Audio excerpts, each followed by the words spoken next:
Hey, what's up guys? This is Anthony from Anthony's Customs, and for this review I am super excited to show you the brand new SH Figuarts Super Saiyan Vegeta figure. We've had a few of them, and they just did the premium color one not that long ago, so it was a little disappointing when they announced a brand new one soon afterward, but the final result is this figure, and that's a very good thing. This figure is pretty phenomenal, I have to say. I'm very pleased with it. So it's okay that we got the premium one and had to shell out that extra money without knowing this one was coming. Bit of a bummer, but this makes up for it. So it's really good. So let's get it off the stand and take a closer look. This guy stands just about 6¼ inches to the top of his hair, which makes him just about 16 centimeters, pretty much standard size for your SH Figuarts Vegeta. And I'm sure you're probably curious how he compares to other figures. You guys know my collection is in Texas. I'm back in Ohio, so I can't show you everything that I would like to have shown you. Luckily, I was able to borrow a few figures from my brother, so I'll have some photos at the end comparing this Vegeta to the original Super Saiyan Vegeta. Don't have the premium one to show you, unfortunately. The current Trunks that matches this body type, and then a Goku figure, just so you get an idea of how he'll look against the other figures.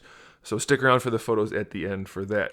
So first impressions on this guy, overall very good. There are two major things I would change, and then the other things are just a few tweaks here and there. The two major things are that the blue is rather purple. It's a very faint purpley blue rather than that more saturated navy or at least dark royal blue. So that's a bit disappointing. I know a lot of people don't mind. I'm personally in that same camp, but in terms of accuracy, it should really be more of a blue. So that's a bit of a bummer. It's not a deal breaker by any means though. And then the other thing is that the ankles still are a little iffy, but we'll get to that when we get to the articulation. The rest of the figure looks pretty good. The paintwork on the armor is fairly clean. This beigeish yellow color looks fine. I didn't have any scratches on this one like I had on Trunks, so that's a good thing. It's lined up pretty well. There's no real issues there. The shading on the hair is a lot more subtle than we've seen on some of the other figures like the Goku with the candy corn hair. So that's good. I like the hair. It's not glossy or metallic, so that's a good thing also. I'm very happy about that. And then there's a little bit of shading on the blue, but that's not great. So this is one of those minor things that I would like to change. It's a little sporadic. You'll see some on the hip right here, and then just some on some of the crotch pieces, and a little bit on the other thigh, but it's kind of just, that's it. There's a little bit on the shoulders, but it's kind of not there anywhere else. So it's not the best. The other minor thing to complain about is the lower legs. They're nowhere near as bad as Trunks. They are closer to the right anatomy, but they're still weird. They're definitely not flipped like on Trunks, but they're still weird. So I don't know what's up with that. As soon as they switched to this new body style, the lower legs got funky. So it's a little odd. But the rest of the figure, it sounds like a lot of things are wrong with it. Those are minor things in my book. So the rest of it's really, really good, and we're going to get through all of it. But first, let's look at the accessories. We have a total of 4 faces. The head stays on the body. You replace the faces and the front part of the hair. We have the standard stern look for Vegeta. We have the kind of open mouth smirking look. We have the yelling and looking off to the side look. Then we have the yelling and looking straight ahead look. And they all look pretty good. They're not quite as good looking as the prototype pictures. It looks like they softened the sculpt a little bit, which is a little disappointing for me, but they still look really, really good. It's still very much reminiscent of the animation of Vegeta, so that's a good thing. Sometimes it's hard to go from 2D to 3D, and I think they did a pretty good job. We do have the folded arms, so that's a nice touch. We do not, however, have the black hair. It seems we're not going to get new black hair until we get a new Scouter Vegeta. In terms of hands, we have the 2 fist hands that come on him in the package, 2 kind of clenched claw type hands, 2 kind of kung fu, karate, martial arts hands. We have 2 blast effect hands, and then 1 thumbs up / thumbs down hand. So that's it for the accessories. Not a ton, but definitely more than enough. No blast effect, unfortunately, so hopefully they do release those translucent and light up effects that we saw from the Tamashii show. Alright, so as far as the figure goes, like I said, it looks really nice. I'm very happy with the sculpt overall. It's just those calves, but the rest of it's very, very good. I like the proportions, and I like pretty much everything about it. In terms of articulation, we have our classic ball hinge on the top of the neck, which is standard for the SH Figuarts. However, it's not the best choice. A double ball peg would be better. This is efficient as long as you are willing to finagle it to get the head where you want it to go. You can get good range in any pose you want. It's just going to take a little bit more work than it would on a double ball peg. For the neck itself, it's a single ball peg going down into the torso, and that'll move around kind of just as you move the head. If you want to, you can pop the head off and you can pose the neck a little bit easier that way. For the shoulders, we have this really nice butterfly that brings the arm around. Doesn't give you an incredible amount of range going forward, but it does help to bring the arm around a little bit, and in conjunction with the ball hinge, you can bring the arm across some. Not a lot, but enough, and it doesn't distort the anatomy too much, which is a good thing. I think that's all right. And then, of course, we have our ball peg that goes into the butterfly that lets the entire arm move around. And then we have our ball hinge, which actually is inside the main part of the shoulder. And you get the arms up almost completely horizontally, so that's a pretty good thing.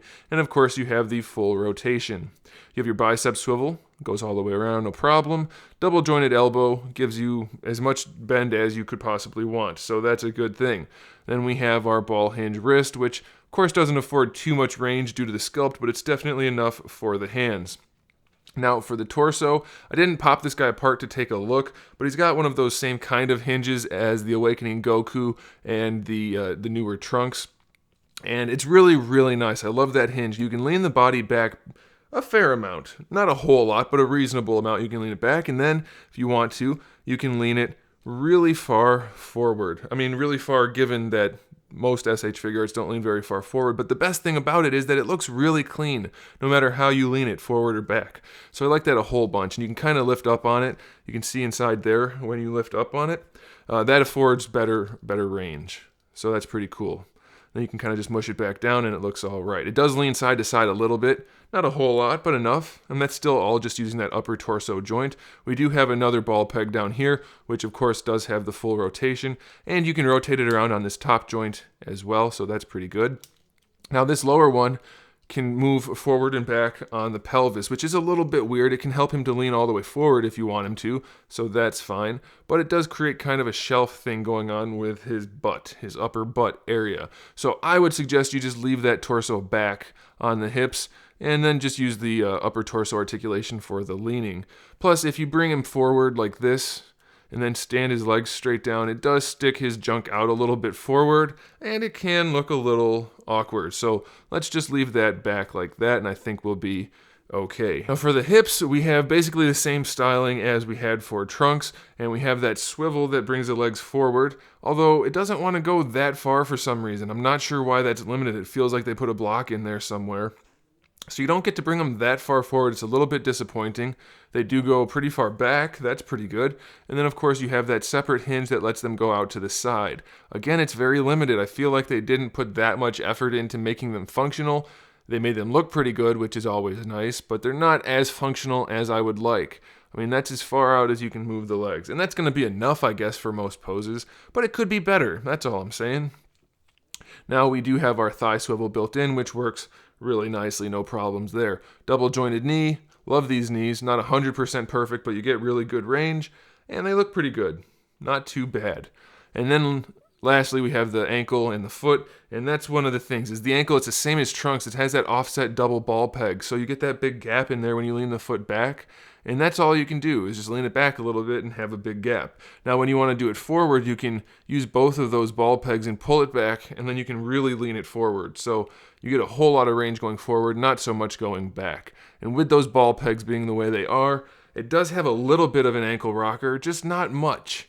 I feel like they still need to get those ankles tweaked. We haven't had great ankles on the SH Figuarts DBZ figure, so it'd be nice to finally get an adjustment on those. But you do get a little bit of an ankle rocker, so I guess that's okay. And then the toe hinge is not the best in the world, but it's definitely sufficient. So all in all, it's a really, really solid figure. A few things I'd like to change here and there. Only a couple major things, and even those major things are hardly major things in the grand scheme of things. So I definitely recommend it. It's one of my favorite DBZ figures to date, and I think you guys should probably pick one up if you can. They are going to be in stock, if they aren't already, at Big Bad Toy Store. It depends when I'm publishing this. Anyway, check out Big Bad Toy Store. There's a link in the description below if you want to pick one up. You should probably do that before they sell out. You guys know how things are with Vegeta. Let's not repeat what happened with the last Super Saiyan Vegeta. Alright guys, there it is. Thanks for watching. Make sure you subscribe to the channel. I have new videos up every single day. We talk about movies, TV shows, video games, obviously action figures, all kinds of fun stuff. So make sure you come back for that. And in the meantime, keep collecting.